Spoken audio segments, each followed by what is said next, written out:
Hi అండి, అందరికీ నాకు వండటం వచ్చండి ఛానల్ కి స్వాగతం.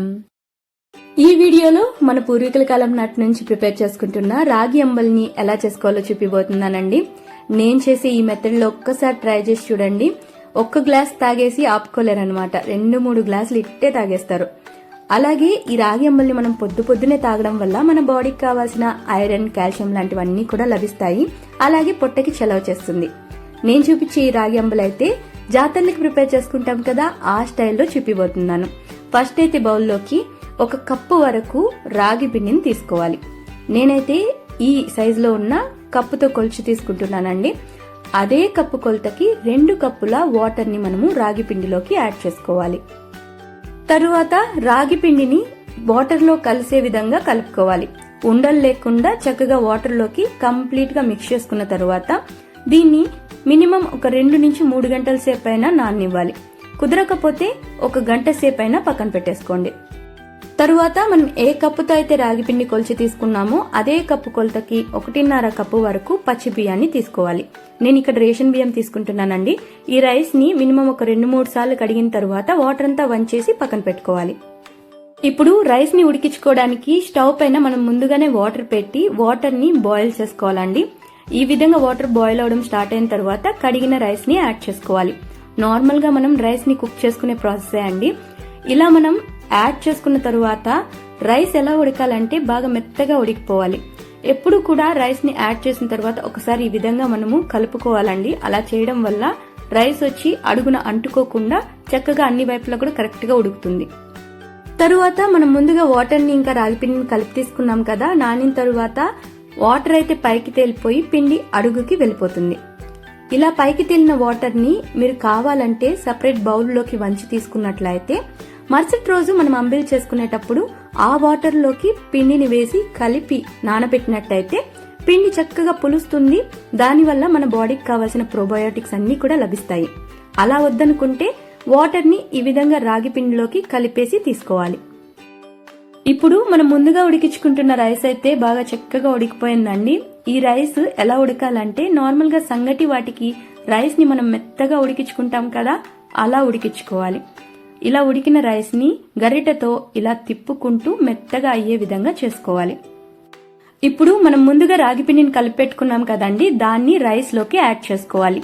ఈ రెండింటిని కూడా కలిసే విధంగా పప్పు ఎనిపే కర్రతో అయినా లేదా సంగటి కలిపే కర్ర ఉంటుంది కదా, దాంతో చక్కగా కలిసే విధంగా మిక్స్ చేసుకుంటూ రాగి పిండిని కాస్త యాడ్ చేసుకున్న తరువాత చక్కగా రైస్ లో కలుపుకొని మిగిలిన దాన్ని ఇదంతా కలిసిన తరువాత కాస్త చిక్కబడుతుంది కదా, అప్పుడు యాడ్ చేసుకోవాలి. ఇలా యాడ్ చేసుకున్న తరువాత ఇదంతా కూడా కలిసే విధంగా బాగా మిక్స్ చేసుకుంటూ ఒక 4 నిమిషాలు మీడియం ఫ్లేమ్ నుంచి లో ఫ్లేమ్ కి టర్న్ చేసుకుని మాడిపోకుండా కలుపుకోవాలి. ఈ అంబల్ని అమ్మవారికి కానీ లేదా జాతర టైంలో ప్రిపేర్ చేసుకునేటట్టుంటే మా అమ్మ నాకు చెప్పే ఒక మాట మీకు చెప్పాలనుకుంటున్నానండి. మనం అంబలి ప్రిపేర్ చేసే పాత్రలో ఆ రైస్ అనేది నిండుగా ఉండాలంటండి. అంటే ఏమాత్రం గ్యాప్ లేకుండా పాత్రలో నిండుగా ప్రిపేర్ చేసుకోవాలి. ఇప్పుడు నేను ప్రిపేర్ చేసింది నిండుగా ఉంది కదా, అదే విధంగా. తరువాత దాన్ని మనం కలుపుతాం కదండి అంబలి, ఆ అంబలి అయితే మనం అమ్మవారికి తీసుకునేటప్పుడు నిండు కుండలాగా మనం దాన్ని ఫిల్ చేసి తీసుకెళ్లాలంట. ఇప్పుడు 4 నిమిషాలు ఉడికిన తరువాత స్టవ్ ని ఆఫ్ చేసేసి రైస్ పైనంతా కూడా ఈ విధంగా వాటర్ తో ట్యాప్ చేసుకోవాలి. దీన్ని నైట్ అంతా కూడా మూత పెట్టి పక్కన పెట్టుకోవాలండి. పొద్దున్నే చూపిస్తున్నాను చూడండి, ఈ విధంగా రెడీ అవుతుంది. దీన్ని ఒకసారి గట్టి సహాయంతో చక్కగా కలిసే విధంగా మిక్స్ చేసుకోవాలి. ఇలా కలుపుకున్న తరువాత మనకు కావాల్సినంత క్వాంటిటీ మాత్రమే మనం రైస్ తీసుకుని ఒక పాత్రలోకి షిఫ్ట్ చేసుకోవాలి. మిగిలిన రైస్ ని మీరు ఫ్రిడ్జ్ లో పెట్టుకుని కూడా మరుసటి రోజుకి మీరు అంబలిని ప్రిపేర్ చేసుకోవచ్చు. నేను ఇక్కడ ఒక 2 గరిటెల వరకు రైస్ ని తీసుకున్నానండి. ఇప్పుడు ఇందులోకి 1 కప్పు వరకు గడ్డ పెరుగుని యాడ్ చేసుకోవాలి. పెరుగు పుల్లగా ఉండాల్సిన అవసరం లేదండి. అలాగే రుచికి సరిపడా ఉప్పు, ఈ సైజులో ముక్కలుగా తరిగిన 1 ఉల్లిపాయని యాడ్ చేసుకోండి. మీరు కావాలంటే ఉల్లిపాయ ముక్కల్ని చిన్నగా కట్ చేసి కూడా యాడ్ చేసుకోవచ్చు. అలాగే వాటర్ ని యాడ్ చేసుకున్న తరువాత అంబలిని మనము చేత్తోనే చక్కగా రైస్ అంతా కూడా మెత్తగా అయిపోయే విధంగా కలుపుకోవాలి. ఈ విధంగా ఉల్లిపాయల్ని కూడా నలుపుకుంటూ రైస్ లో కలిసే విధంగా చక్కగా ఇదంతా కూడా కలుపుకోవాలండి. ఇలా కలుపుకున్న తరువాత చూడండి, మనం యాడ్ చేసుకునే వాటర్ క్వాంటిటీ ఎంత ఉండాలంటే అంబలి లిక్విడ్ గా తయారవ్వాలి. ఇప్పుడు ఇందులోకి చిన్న చిన్న ముక్కలుగా అంటే రౌండ్ గా తరిగిన ఒక సగం పచ్చిమిర్చి, అలాగే 2 ముక్కలుగా తరిగిన ఒక చిన్న ఉల్లిపాయను యాడ్ చేసుకుని ఇందులోకి తరిగిన కొత్తిమీర రెమ్మల్ని కూడా యాడ్ చేసుకున్న తరువాత చక్కగా ఇవన్నీ కూడా కలిసే విధంగా మిక్స్ చేసుకోవాలి. కొత్తిమీర అనేది ఇక్కడ ఆప్షనల్ అండి, యాడ్ చేసుకున్నట్లయితే టేస్ట్ బాగుంటుంది. ఇలా కలుపుకున్న అంబలి యొక్క కన్సిస్టెన్సీ చూడండి, ఈ విధంగా ఉండాలి.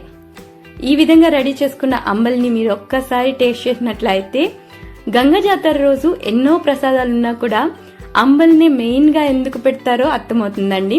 మీరు తాగే కొద్దికి ఇంకా ఇంకా తాగాలి అనిపిస్తుందే కానీ ఆపలేరన్నమాట. ఈ అంబలికి కాంబినేషన్ గా ఏదైనా తినాలంటే పచ్చిమిర్చి లేదా ఉల్లిపాయని కొరుక్కుని తింటే చాలా బాగుంటుందండి. ఇవేది కాకపోయినా నిమ్మకాయ ఊరగాయతో దీన్ని తాగినట్లయితే చాలా బాగుంటుంది. ఆ నిమ్మకాయ ఊరగాయ రెసిపీ కూడా మన ఛానల్లో షేర్ చేస్తున్నానండి. మీరింతవరకు చూడనట్లయితే లింక్ డిస్క్రిప్షన్ బాక్స్ లో పెడుతున్నాను, చూసేసేయండి. ఈ వీడియో కనుక మీకు నచ్చినట్లయితే లైక్, షేర్ ఇంకా కామెంట్ చేసేయండి. ఇంకా సబ్స్క్రైబ్ చేసుకోలేదా? అయితే సబ్స్క్రైబ్ కూడా చేసేసుకోండి.